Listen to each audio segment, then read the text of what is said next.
बिस्मिल्लाहिर्रहमानिर्रहीम the blank page official में आपको खुशामदीद कहते हैं। अगर आप नए हैं इस चैनल पर तो सब्सक्राइब ज़रूर करिएगा और बेल आइकन को प्रेस करना ना भूलिएगा।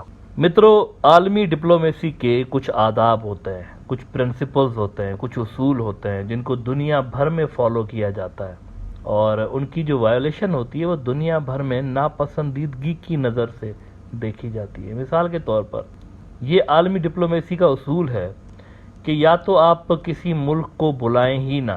अगर आपने किसी मुल्क के साथ आपके ख़राब रिलेशंस हैं तो उस मुल्क के डिप्लोमेट को आप इनवाइट ही ना करें अपने मुल्क के अंदर, सिंपल सी बात है। और अगर वो किसी फोरम में आ रहा है मुल्क तो आप उस फोरम से हट जाएं।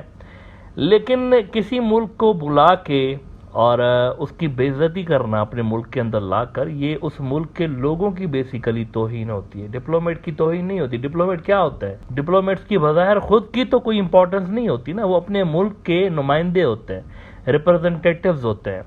AK अब्दुल मोमिन मिसाल के तौर पर बांग्लादेशी फॉरेन मिनिस्टर अगर दुनिया के किसी भी मुल्क में जाता है तो वो AK अब्दुल मोमिन नहीं होता, वो बांग्लादेशी फॉरेन मिनिस्टर होता है, बांग्लादेश का रिप्रेजेंटेटिव होता है। इसी तरह से पाकिस्तानी या चाइनीज़ डिप्लोमेट किसी मुल्क में जाते हैं तो वो पाकिस्तानी या चाइनीज़ डिप्लोमेट नहीं, वो उस मुल्क के नुमाइंदे होते हैं basically. Through out the world ये एक उसूल है कि जो डिप्लोमेट्स हैं उनके साथ, यानी कहते हैं ना, स्टैंडर्ड प्रोटोकॉल उनको देना ज़रूरी होता है।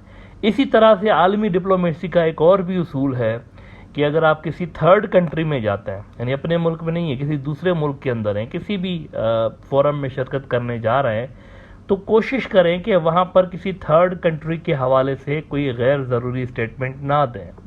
ये भी आलमी उसूल जो है ना डिप्लोमेसी के, उसके ख़िलाफ़ है कि आप किसी थर्ड कंट्री की सॉइल पे खड़े होकर किसी और मुल्क के बारे में आप वील्ड या डायरेक्ट स्टेटमेंट्स ऐसे जारी ना करें जो कि कंट्रोवर्शियल हों। ये फिर उस होस्ट कंट्री के लिए मसला क्रिएट कर रहा होता है, उसके लिए ये चीज़ ख़राब होती है बेसिकली, और उसको फिर कंप्लेन लग रही होती है कि देखें आपके सॉइल पे खड़े होकर किस तरह की बातें की गई हमारे मुल्क के हवाले से। लेकिन बीजेपी की सरकार में लग यूँ रहा है कि इन्होंने डिप्लोमेसी के सारे आदाब ही भुला दिए हुए हैं और अब बस डोमेस्टिक की जो अपनी मोदी साहब की जो एक इलेक्टोरल कंस्टिट्यूएंसी है ना, उनको खुश करने के लिए हर हद तक जा रहे हैं। उसूल को भी, हर उसूल को ये वायोलेट करते फिर रहे हैं। बांग्लादेश के अंदर 6ठी इंडियन ओशियन कॉन्फ्रेंस होने वाली थी, उसके अंदर बहुत सारे ममालिक इंडियन ओशन के आए और इंडिया भी उसके अंदर ज़ाहिर सी बात है आया। अब उसूली तौर पर तो होना ये चाहिए था कि ये जो फोरम था ये इस तरह का नहीं है कि यहाँ पर बैठ के आप किसी मुल्क की कंप्लेन करें या चुगली पहुँचाएं, इस तरह का नहीं है ये फोरम। ये बायलैटरल कोऑपरेशन बढ़ाने के हवाले से एक फोरम डिज़ाइन किया गया है। इंडियन ओशन की जितने भी कंट्रीज़ हैं उनका आपसी जो एक कहते हैं ना कनेक्टिविटी और उनके दरमियान जो ताल्लुकात हैं वो बेहतर बनाने के लिए ये फोरम डिज़ाइन किया गया है। जो बायलैटरल इश्यूज होते हैं उनको डिस्कस करने के लिए ये फोरम डिज़ाइन नहीं किया गया। तो बांग्लादेश ने इनको इनवाइट किया, लेकिन इंडिया ने वहाँ खड़े होके, बांग्लादेश में खड़े होके चाइना के खिलाफ बातें करना शुरू कर दी। पिछले दिनों जब ये जयशंकर साहब डोमिनिकन रिपब्लिक गए थे कैरेबियन के अंदर, तो वहाँ पर भी ये कैरेबियन में खड़े होकर चाइना के खिलाफ बातें कर रहे थे। और अब ये बांग्लादेश जब आए हैं तो बांग्लादेशी सॉइल पे खड़े होके इन्होंने चाइना के खिलाफ जो है वो स्टेटमेंट्स दी। और ये मेरे ख्याल से खुद बांग्लादेश के लिए काफ़ी ऑकवर्ड सिचुएशन थी कि उन्होंने इनको इसी वजह से नहीं इनवाइट किया था कि ये यहाँ आकर और चाइना के खिलाफ बातें करें, लेकिन जयशंकर ने ये हरकत कर दी वहाँ पे। टाइम्स नाउ रिपोर्ट कर रहा है, इंडिया का बड़ा न्यूज़ आउटलेट है, कि damage to trust and confidence, how Jaishankar ripped apart China and Bangladesh over LAC tensions. Indian External Affairs Minister Dr. Jaishankar took a veiled dig at China in Dhaka at the 6th Indian Ocean Conference 2023. He said that when nations disregard legal obligations or violate long-standing agreements, the damage to trust and confidence is immense. अब इस तरह की बातें देखें, पाकिस्तान भी कह सकता है कितने वायदे किए हैं आपने हमारे साथ, कितने एग्रीमेंट्स कश्मीर के ऊपर इंडिया और पाकिस्तान के हो चुके हैं, कितनी रेजोल्यूशंस UN ने पास की हुई हैं, सिक्योरिटी काउंसिल ने कितनी रेजोल्यूशंस पास की हैं। आपने किसी एक को भी माना है?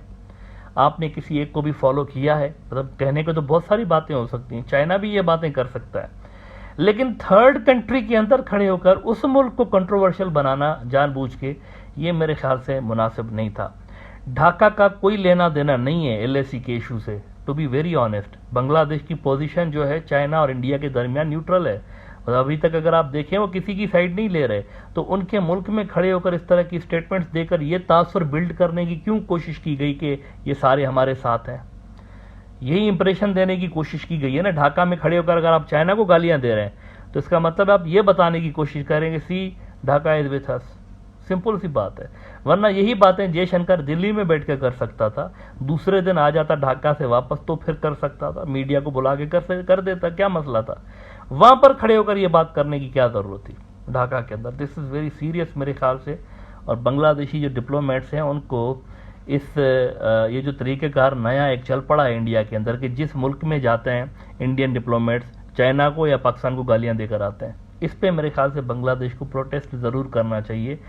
डिप्लोमेटिक सर्कल्स के ही ज़रिए, जाहिर सी बात है मीडिया में तो ये नहीं लाएंगे, लेकिन डिप्लोमेटिक सर्कल्स के ज़रिए इंडियन जो अथॉरिटीज़ हैं उनको बताना चाहिए कि भाई आपको हम इस वजह से नहीं बुलाते इधर आकर आप दूसरे मुल्कों को गालियां देते फिरे और उनके खिलाफ स्टेटमेंट्स देते फिरे। This is sending wrong signals to China basically, कि वहाँ से बांग्लादेश की सॉइल से ये चीज़ें ओरिजिनेट हो रही हैं और वहाँ से इस तरह की बातें जो है वो की जा रही हैं चाइनीज़ के खिलाफ। अच्छा, वैसे आपको बता दूं कि बांग्लादेश के और चाइना के जो टाइज़ हैं ये BRI से भी पहले डेवलप होना शुरू हुए थे, मतलब बड़ी तेज़ी के साथ इनके टाइज़ डेवलप हो रहे थे। और 2014 के अंदर भी इंडिया ने बांग्लादेश के ऊपर एक दबाव डाला था चाइना के हवाले से। वो दबाव ये था कि सार्क जो एक प्लेटफॉर्म है, 2014 में ये हो रहा था कि 3 इम्पॉर्टेंट जो सार्क के मुल्क थे, पाकिस्तान, नेपाल और श्रीलंका, तीनों चाइना को सार्क में शामिल करवाने के लिए कोशिश कर रहे थे। 2014 की बात बता रहा हूँ आपको। और तीनों ने ऑफिशियली ये वहाँ पर डिमांड भी की, ये इशू रेस किया सार्क के इजलास के अंदर कि चाइनीज़ ऑब्जर्वर हैं तो ऑब्जर्वर स्टेटस से इनको एक दर्जा तरक्की देकर इसको फुल फ्लेज मेंबर बना देते हैं। ये काफ़ी इम्पोर्टेंट मुल्क है साउथ एशिया के मुल्कों के लिए, क्योंकि साउथ एशिया के सारे मुल्कों के साथ इनके स्ट्रॉन्ग ट्रेड टाइज हैं। तो इंडिया ने उस वक्त अपोजिशन की थी कि नहीं, इनको नहीं आने देंगे, क्योंकि इंडिया को पता था कि हम अगर इनको लेकर आएंगे तो फिर तो ये डोमिनेंट फोर्स बन जाएगी, सार्क तो हमारे हाथ से निकल जाएगा। उस वक्त भी बांग्लादेश को चाहिए था कि वो भी श्रीलंका, पाकिस्तान और नेपाल के साथ मिलके ये इशू रेस करता इंडिया के साथ कि हमें भी कोई इशू नहीं है, इनको आना चाहिए। लेकिन बांग्लादेश का नाम नहीं आया था, वो साइलेंट रहे थे।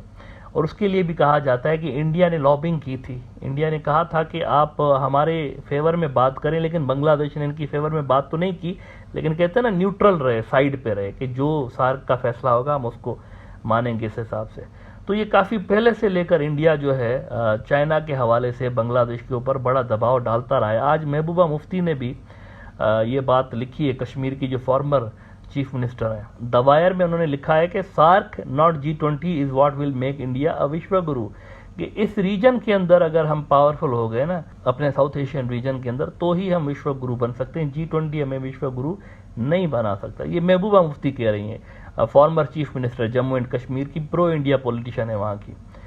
तो देखें, अगर सार्क के मुल्कों के साथ इंडिया का ये रवैया है कि उनकी सॉइल पे खड़े होकर वो कंट्रोवर्शियल स्टेटमेंट्स दे रहे हैं और उनकी पोजीशन ऑकवर्ड बना रहे हैं चाइना के हवाले से या दूसरे मुल्कों के हवाले से, तो ऐसे में तो इंडिया खुद को मजीद कमज़ोर कर रहा है इस सार्क वाले रीजन में। सार्क तो ऑलरेडी जबरदस्त हो चुका है, लेकिन वो मुल्क तो मौजूद है ना जो सार्क के अंदर है।